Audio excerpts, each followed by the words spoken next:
You sh I should be able to see you.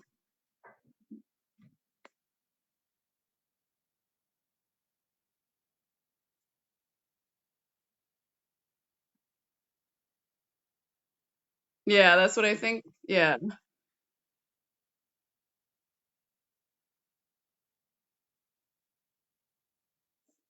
so now there should be a live.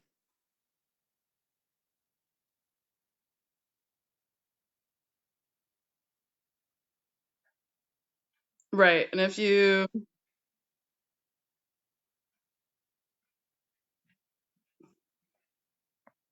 adding you, yeah, you should be adding.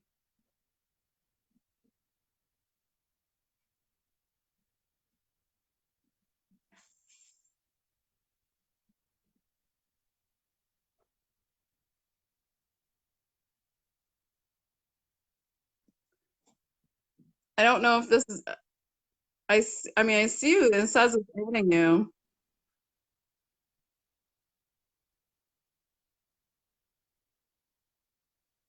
So say yes.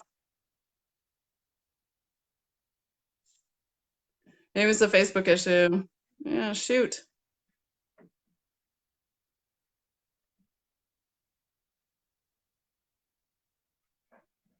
Well, I hear you.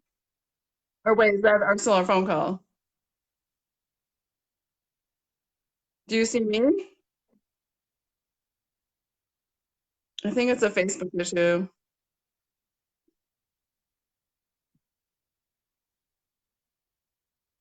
Oh, approve. Approve you.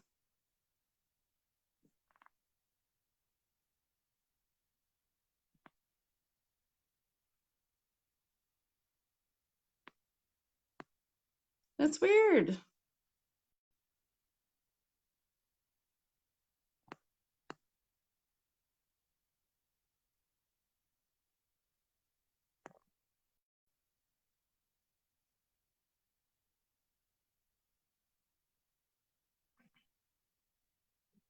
Yeah, I don't know what it's just uh Facebook fail.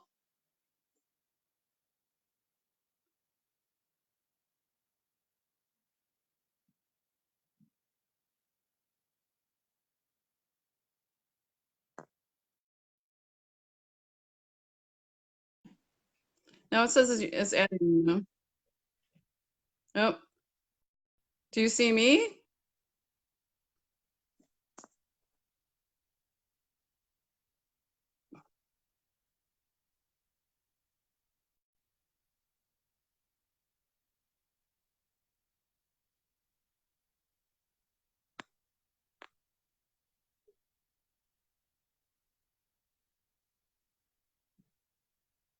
Yeah, it says it's adding you, but then it keeps bumping you off.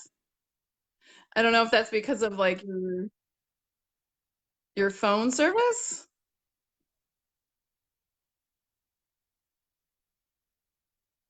or do you want to invite? Do you want to try to start one and invite me,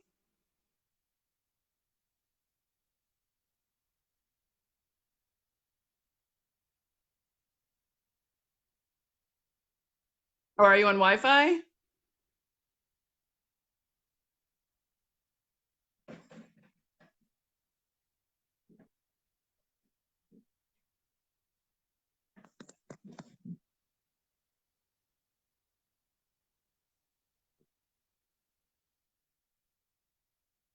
Oh, maybe that's good. Oh, great. All right. All right. So, this is good. How are you doing?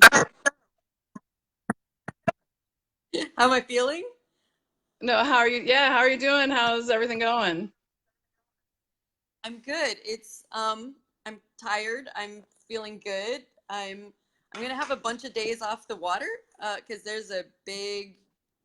there's wind, really strong wind that's coming in for a while. There's like 8 to 10 foot wind waves coming in the next couple days, and winds to 30 knots and more a little bit later. Gales, small craft advisory. Um, yeah, all kinds of stuff. So I get a little bit of time off, and my mom's got an Airbnb. I took a shower. I ate potato chips, chilling out, doing laundry. But So, I've paddled Washington and most of Oregon, so that's kind of cool. yeah, that's awesome. So I heard via Facebook that you posted you did 46 miles. So how long did it take you yesterday and when did you start? When did you end? So Epic that was day. yeah, that was the day before yesterday, and I did it because I got the forecast for this big wind was coming in, and I knew that mom was going to have an Airbnb, but the plan was to pick me up today. And today was the first, I realized today was the first of the days that I was going to want to be off the water. And so I was like, okay, if I can put 2 days together, I can get there a day early and get picked up and spend at least 3 days and maybe more, depending on how long this weather lasts at an Airbnb with my mom, or I could stick to what I thought I was going to do and be stuck on a beach where I'm camped illegally for at least 3 days, maybe more. And Right. you're kind of tucked away in the back of the day. Mostly people don't pay attention, but if you start staying there for 3 or 4 days, then they're not so happy. there was there was one place where I had to stay for 2 days, and so it was 3 nights. And on the last day, the ranger came up with a dune buggy, like driving at my tent. I thought he was going to drive straight into my tent, and he wanted to kick me off the beach. But I was like, I can't really go anywhere, and he wasn't very pleased with that. But he Right. I can't put you in physical danger by making you leave the beach, but he was not happy with me. So I was just like, okay, well, I can do this long day. And I kind of looked at the chart, figured out what the mileage would be, figured out how long it would be if I went at sort of the slowest speed that I've managed any day, and how many hours that would take. And could I do that in daylight? Because I didn't Right. find a spot I don't know in the dark. And I'm glad I didn't, because the surf was a little bit trickier than I thought it was going to be. But yeah, I realized, hey, it could be as much as a 12-hour day. It could even be a 15, kind of worst case scenario. But I still have light. So I got up. I was on the water at 6:30, and I Wow. I landed at about 6 o'clock in the evening. And Wow. So in 12 hours you were able to do 46 miles. That's a feat. That's amazing. That's so epic. so I So, definitely wind with me. I averaged about 4 knots per. mhm. The first day I was only at the first hour I was only at like 2.5, but after that I averaged about 4 knots. Or after that I did about 4 knots, and at the end of the day averaged four, because there were 2 different hours that I did 5 knots, and that was because there was wind coming behind me and I was a little bit of current. Like so, I rounded Point Blanco, which is the westernmost point of the lower 48 states. So like of the continental U.S. And there's current going around there, and I hit it at the right place so that it was pushing me instead of working against me. And it's not really strong, but it was giving me a push. So I definitely had help on that 46-mile day, which is good, because the day before I did 26 miles and I was fighting all of the energy in the ocean. The wind was from the south. The forecast was for it to be um, variable winds in the morning, which basically means little puffs of nothingness, and then northwest in the afternoon. And it was south all day, so I was going into it all day. The swell was from the southwest, the wind waves were from the south, and I had this thought all day. I was just like, wow, you know what? It's not very strong wind. It's not very big swell. It's not very big wind waves. Like, it's a small amount of energy that's out there, but small amount of energy for the ocean is a whole lot more energy than Andrea energy at big energy. I don't like Andrea, Andrea against the ocean. is always gonna win. So I was glad that for that day that I was looking for a lot of mileage, I had things going in the right direction to help me out. The swell was going in the opposite direction, but the wind was pushing me, and the swell doesn't really push you as much as the wind. So I definitely got help. Yeah. So, but I mean, that's a good 11 miles more than I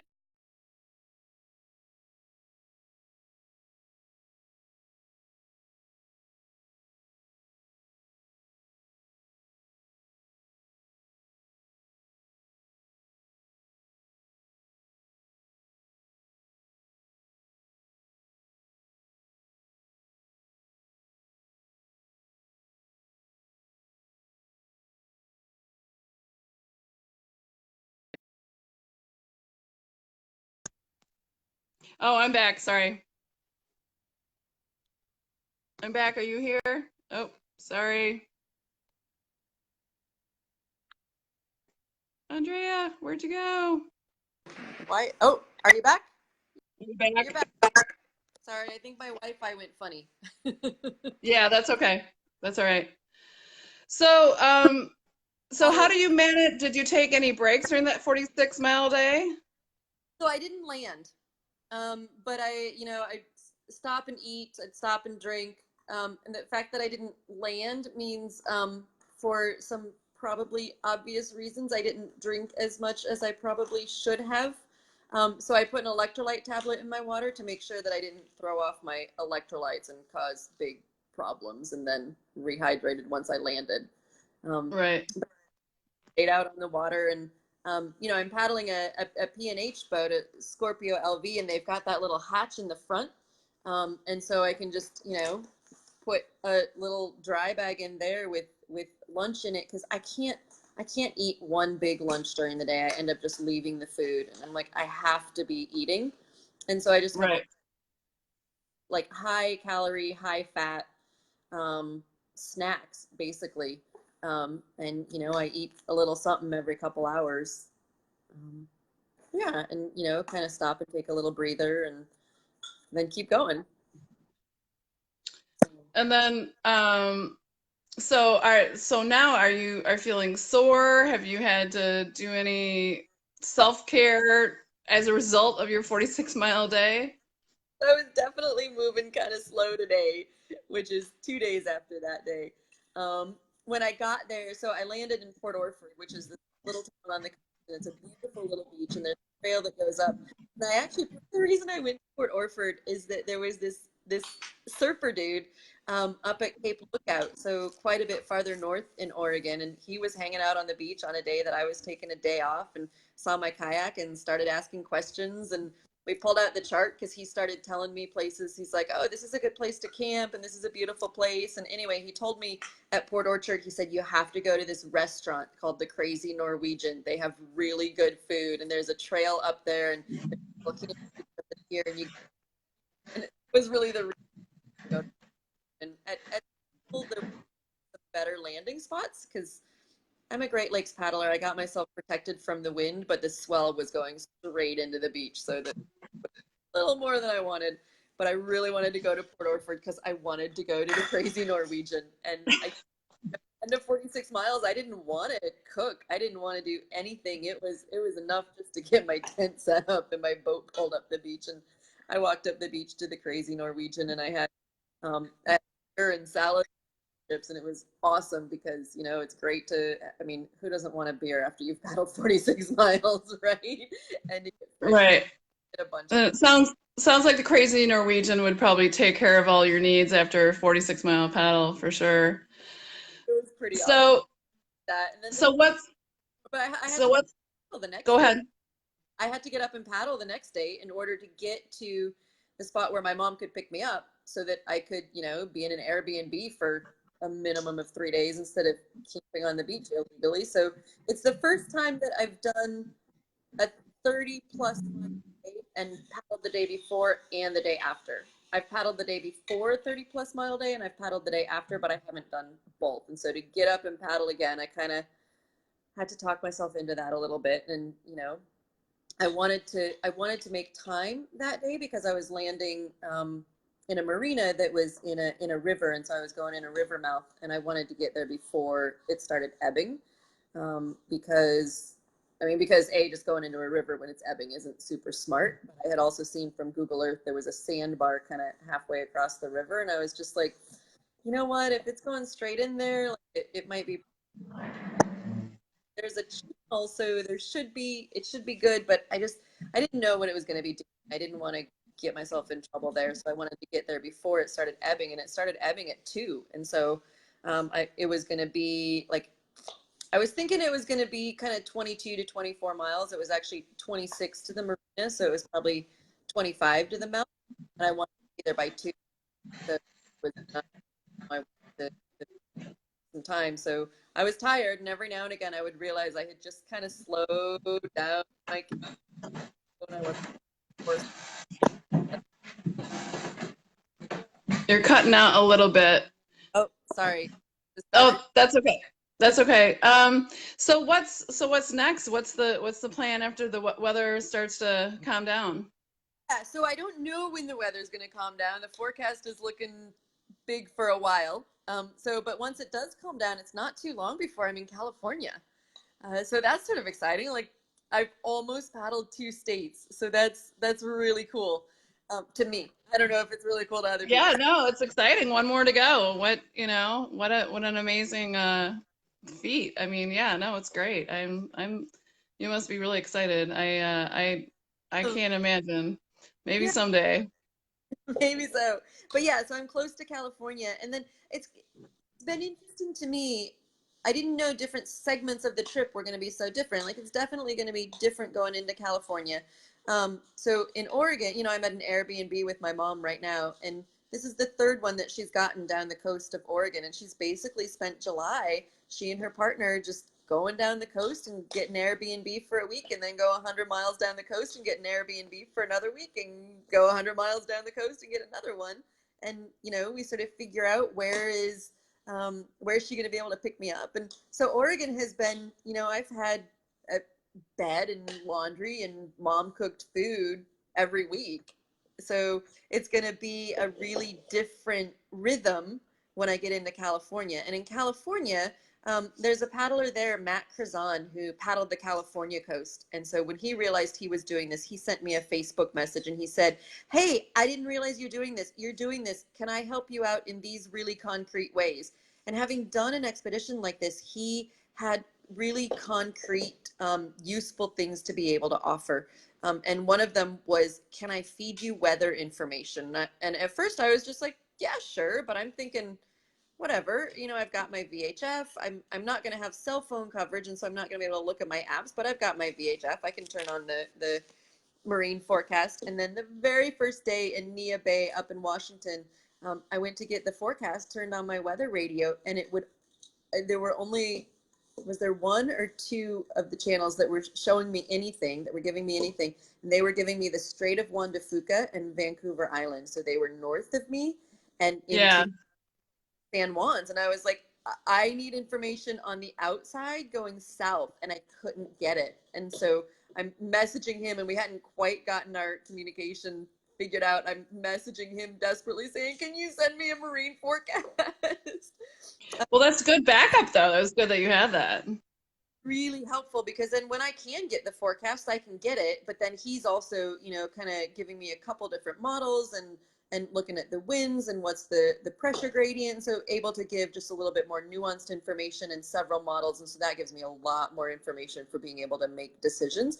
So the other thing he said is, "Are you open to people picking you up off the beach and, staying in people's homes sometimes instead of, camping all the time?" And I was like, "Yeah, yeah, absolutely." I was like, especially in Southern California, I can't imagine camping in LA. And so he is arranging sort of pickups for me along the way by paddlers in California. And then Jake Stakievich, Jake, in Wisconsin. Hmm. Um, Yeah. yeah, he's done a big expedition too, and he's helping to arrange some of that also, because he used to work for Jen Kleck in San Diego, and he knows people. And so there's people along the California coast who are going to pick me up, and some of them I know, and some of them I don't, and some of them I'm Facebook friends with, and I've maybe met once or twice. Some of them I'm Facebook friends and I haven't met, but it's really cool. Just this network of paddlers. Um, who are there to say, "Yeah, absolutely, I'll pick you up off the beach. Yeah, for sure, you can have a resupply sent to me." Like, one guy said, "Yeah, you can stay at the shop. I'll drive you around if you need to." Like, it's just really neat, this community that happens. So the rhythm and the feel of it is going to change in California compared to what it's been in Oregon. And Oregon was really different than Washington. Washington, I was on my own, and it just kind of tried Right. to figure out the expedition, and that worked great, because in Washington there were more places to land that were obvious landing spots. Whereas in Oregon, there have been some places where I'm just like, you know what? I'm glad that I can land here and get a pickup, because it's an easy land, but it's not easy camping. um, Right. and in Oregon, there's also been a lot more in the way of public places that I've been camped. whereas Washington was more remote. Until I got to the south of Washington, and then I was just in these big. Oh, hang on, there's a phone ringing. Do you want to get that, Mama? I can pull it. I'm just gonna turn that off in the background. Hang on. Okay. Oh, do you want me to bring it to you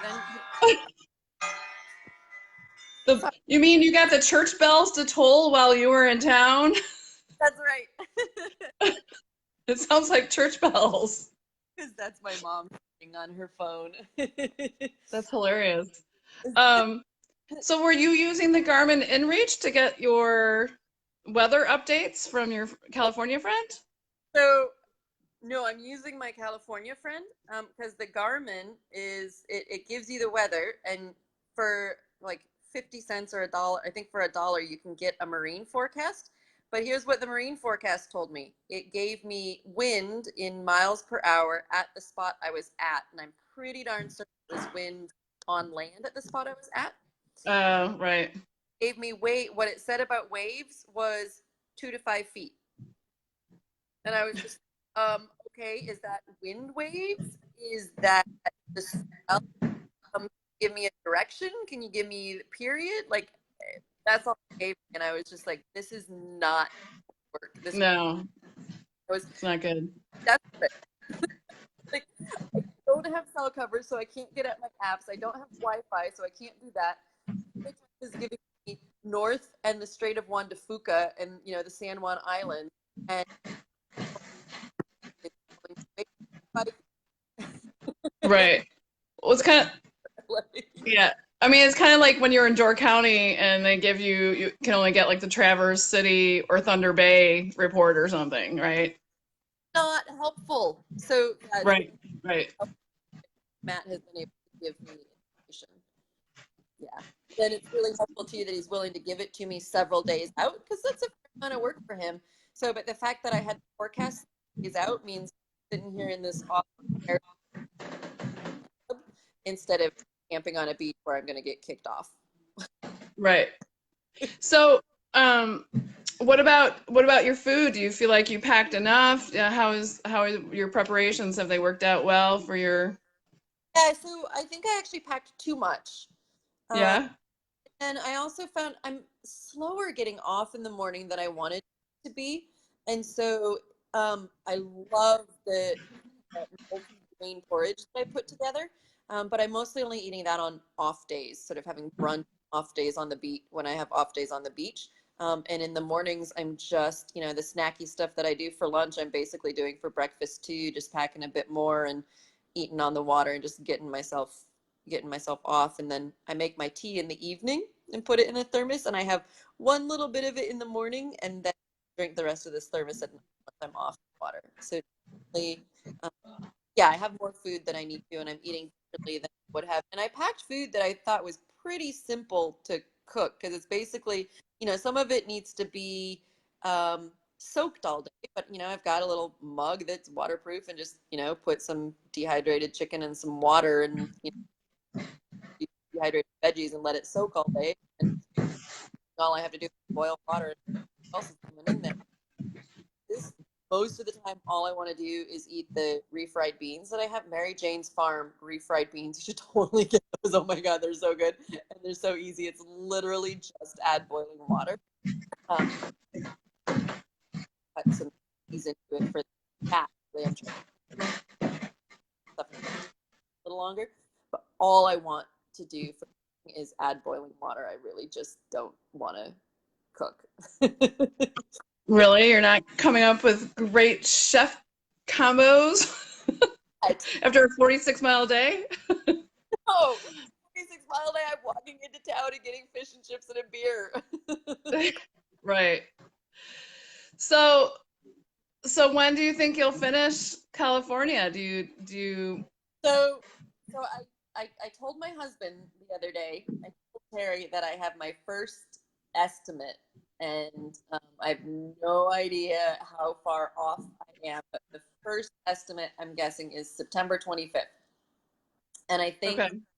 I'm more likely to be earlier than that than later than that. Yeah, it sounds like at the speed and the weather that you've been getting, it sounds like that's a good estimate. That's That's what I'm thinking. And before I leave this Airbnb, I'm going to do like a more detailed just how many miles is this. I never have actually measured it in detail to figure out exactly how far it is. It's the whole thing is somewhere between 1400 and 1800. Um, so Give or take. so I'm going to try to get the mileage a little bit more accurately, see how much I've done in the amount of time that I've done it, and try to get accurate estimate. But I think it's more likely to be earlier rather than later, um, Right. because in this, so I've been out like had to a good 4 days across the Columbia River, 4 days, 5 days, Oh, you're breaking up a little bit. Sorry. make sure that I could cross the Columbia on a day with low swell and very, very little wind. And I waited for that. And I was really tired of waiting. I was in Willapa Bay, which is up above it, miles, waiting and waiting and waiting. And I didn't like, I was so tired of waiting. Ralph Akers just commented 100 miles, 1400 to 1800. But I waited 4 days, 5 days, something like that, across the Columbia at the right time. And it was glassy calm. If Columbia would have been really bad if I'd gone on big swell or the wrong time. So I waited there. And So I then, love yeah. Airbnbs, but it also means that if there are any weather days or just I'm going to take a break kind of days, then that's days off the water and then a couple days off the water. So it doesn't, I'm good last year. Oh, I'm okay 1 day and I want to walk. I'm staying 2 days.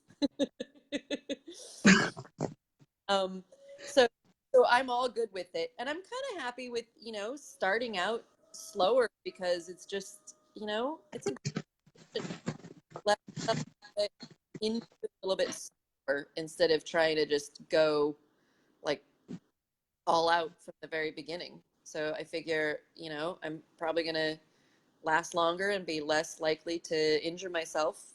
Um, yeah, if I take that time, I'm guessing things will move a little bit faster. Um, Right. Well, then also if you're moving at a moderate pace, you're going to be able to make those personal connections as well as make those personal connections that are going to help you with weather planning and the lodging that, will help you continue to sustain the energy that you have rather than slogging through and trying to do it the fastest way possible. This is you might as well enjoy it. And what's the rush, right?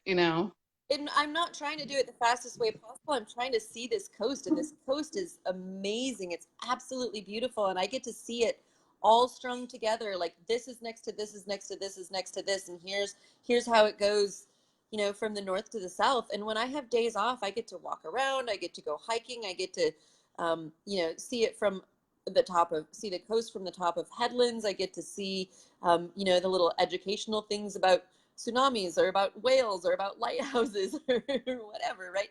I get to meet people. I get to see all these little coastal towns. Like I get to actually see the area instead of just racing through. And that's really cool. And I end up being left with this sense of how lucky I am to get to do this and to get to see this. And yeah, so I'm not looking to do it as fast as I can. I'm looking to do it, but not as Right. fast.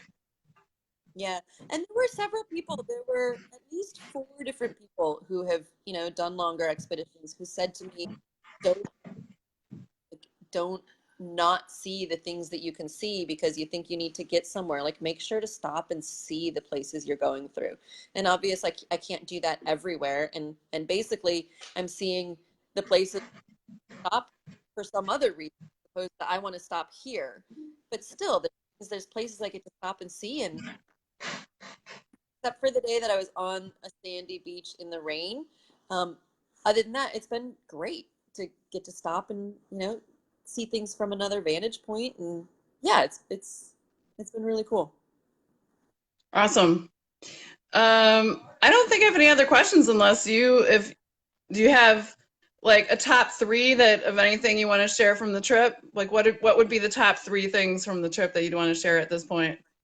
So I guess one of them would be, oh my God, it's gorgeous. It is so beautiful, and I'm so lucky to get to do this. And I don't know exactly how it is that I get to do this and be so lucky, but I'm really, really lucky that I get to do this. So that would be one.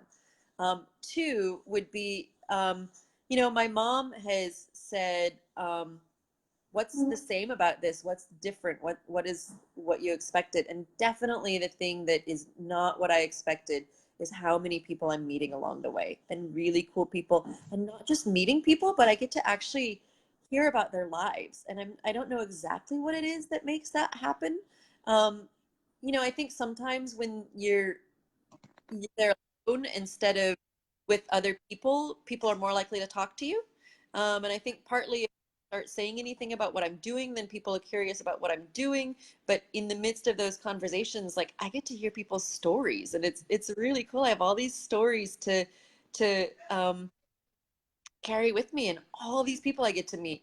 So that's unexpected, and I'm glad to have had the. So there was the advice that said, don't miss things because you're in a hurry. And the other advice was, hey, you know what, it's actually it's about the people that you meet along the way. And I was just like, okay, but I didn't really get how that happens, and so I didn't know how to make it happen or how it was going to happen. um, and it just kind of happens. So that's been really cool, and not all what I expected. um, and then I guess if there were a number three, like, some of the places have just been incredibly beautiful. Carl Paris says, any challenging surf landings? I've mostly looked for protected landings, but I have Port Orford had surf that was not what I was expecting, and I got there and I looked at it, and you're probably not supposed to swear on Facebook, right? But I looked at it and I was just like, oh shit. um, and it capsized me going in, and I rolled up and I was backwards but close to the beach, and so I just finished going into the beach backwards and just kind of paddling a little bit to keep the boat as straight as I could. And once I was on the beach, it went sideways, and I was like, whatever, I'm on the beach. And I just paddled 46 miles. And then it capsized me going out too, because it was big dumping surf. It wasn't a friendly soup zone, and it took me a while to get out. And at first, I was really frustrated because I was just using the wrong strategy, because it was a little bitty dumping wave close to the beach, but it meant you couldn't just sit on the sand and wait for the water to come to you, because it didn't float you. um, Right. had to get out over that little one, and then you had a short little time before a bigger one came and swamped your cockpit, and then you had to get out past the big ones. And I got myself, I didn't get the timing right for a little while. I could see, because the big ones, they were big, and they were curling, and they were dropping down straight down, and I did not want to be in them. But they kept, and this is common for me in the ocean, they kept breaking just a little bit later than I thought they were going to. um, so I would just be like, okay, I can't get out past that one, I need to let it break. And then it would break slower than I thought it was going to. And so I would be almost in the impact zone. It would break just before it got to me. And so, with a ton of energy, and it just did that over and over. And finally I was just like, okay, there's the foam line. I can see where I need to get past, but I kept thinking the wave was going to break before I got there. And so then I kept myself right by that impact zone for a long time. And that was exhausting and not particularly graceful. But eventually I was just like, okay, this one's going to break really close to me. And there was just the slightest little bit of a lull. And I was like, that's me. And I was like, literally talking out loud to myself. I'm like, go, go, go, go, go, go now, go now. You got to get out. Go, go, go. No, go harder. Go, go, go. Okay, is that one going to break? No, it's steepening. No, is it going to break? And then I'm swearing at it, but I was like, nope, it's not going to break. And then I was like, okay, I think I'm past it. And I started to slow down, and I'm literally still talking out loud to myself. I'm like, nope, keep going, keep going, keep going. You don't want to get caught by a big set unexpectedly. Just keep going and get out of this mess. So not very many challenging surf landings, but yeah, Port Orford gave me a bit more than I wanted. Well, like you say, I mean, that's, that's all the preparation you've been doing now for many, many years, and it's all your preparation has really paid off, and it's great to see that for sure. Um, No, I'm really good at psyching myself out and thinking I can't do something and getting scared about things that I'm 100% competent to do. And it's been kind of cool every time that happens. I'm like, oh right, I know how to do that. So that's gratifying. yeah. Yeah, and I'm so excited for you that you were been able to do this expedition during your sabbatical year. It's been really amazing to follow it, and I look forward to seeing more what you're doing the next month or so here. Well, a couple months even. It's hard to believe you're still got another 2 months or so, which is awesome. I mean, I'm so happy, so excited. Um, so is there anything else you want to leave the viewers with, or any last thoughts? Oh, people are amazing. The ocean is gorgeous. And if there's something you want to do, figure out how to do it. And it's likely to be hard, and it's likely to be hard to make the logistics work and to make your life fit around it, but oh my God, it's worth it. Yeah. So Yeah, somebody that's for sure. of that difficult landing or launching in Port Orford. So there actually was yesterday morning a guy on the beach who literally is just doing a road trip up the beach, and taking photographs. And he had a camera and a big lens, and he asked if it was okay to take photos. And I was like, yeah. And I was like, here's the name of my Facebook page. I was like, if you take photos, I'd love for you to post them. And he wrote down the name of it. So I'm really hoping that he posts them because he should have some good photos of that launch. So I forget who just asked that, but hopefully there will be some photos of that. So we'll see. Yeah. Well, we Andrea also put me in touch with a woman from Yes. Bearfish Productions who's in San Francisco and is formerly from Chicago. So the three of us, Andrea, Aaron, and I are going to be collaborating on some of that footage that Aaron will be doing of Andrea in San Francisco. So don't forget to contact Aaron. So we'll be looking at some footage from San Francisco when Aaron does some drone photography as well as some video footage and some footage of Andrea on the coast. And subsequently, we're hoping to get some of that in Andrea's final film that I'm finishing up this fall. So all really great things to look forward to for sure. Michelle just asked mileage. What mileage am I averaging per day?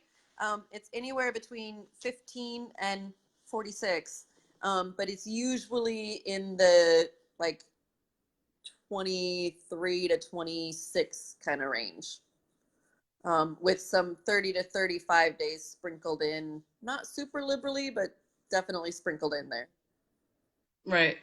Yeah. Right. Well, I mean, obviously, you can't do under 20-mile days forever because otherwise you still need to make some progress. Otherwise, you'll be on the water till December, which I'm sure would be a joy. But, you know, real life has to happen at some point, I suppose. Yeah. Um, Well, and once the well comes up, I'm off the water wherever it is that I get to. right. Right. Well, it's been awesome talking to you. It's great to hear your voice, and it's great to hear your live interview here. I don't know if anybody's posting any more questions for you I that haven't you seen need to answer before we get off our broadcast. haven't seen any. They kind of pop across the screen. They're just popping across the screen. Okay. Um, well, I think we're going to end it there unless you have anything else to say, Andrea. I know you have tons of thoughts. We could probably speak for hours. Well, I think that's it though. Well, except that the ocean is full of whitecaps today, so I'm really glad I did that 46-mile day so that I could get to the pickup spot yesterday instead of today. I'm very glad to be off the water today. Yeah, that was awesome news. You know, not only 46 miles, but it sounds like you made a super safe decision and really called it right. That was a good call on your part for sure. Off today, so Yeah, yeah. Well, I was going to be off today, but in order to be picked up yesterday and like yeah, make the right. off with luxury. All right. Well, maybe we can do another live Facebook broadcast in a couple weeks, and we can catch up. Mhm. Next Yeah. time you're on the on an Airbnb somewhere dry. So Jeff Forsyth just said, "My hero, Andrea," which people say things like that. People say, "Oh, you're so brave. Oh, you're so courageous. Oh, you're this or that." And thank you. That's really nice of everybody to say that. Um, but the fact is, I'm just me doing this thing that I really, really want to do. And you know, anybody can do the training to do the things they really want to do. I don't know. It's not coming out right, but I'm not a hero. I'm not. I'm just, um, and I'm not. I don't know. I'm luckier than I am brave or heroic. Somebody else just asked how long it took me to do the 46 miles. It took just under 12 hours. Yep. With Yeah, a bit of following C is what she had talked about a definitely little some while people with, ago. and I definitely got some help with that. Yep, yep, for sure. Yeah. All right. Well, hopefully we'll talk to you in a couple weeks, maybe 2 to 4 weeks, and we can do another broadcast. It'd be fun to catch up. Like I said, it's been great to see you, and thanks for watching, everybody. It's been really exciting to catch up and see all your hard work totally pay off, because I think that's what it's all about too, is your hard work and training that you've, really pushed yourself over the years to get all that training and the variety of places around the world. So now you get to use it, for your own personal It's enjoyment and yeah, and it's really cool. I'm like, oh right, I know how to do that. yeah, Yeah, right. it's It's there. Foundation's there for sure because you built it. You built that foundation. So, yeah, cool. yep. All right. All Bye right, everybody. Great to see you, Andrea. Smooth thanks. sailing. Smooth paddling. All All right, right. Bye. Bye. all right. Take care.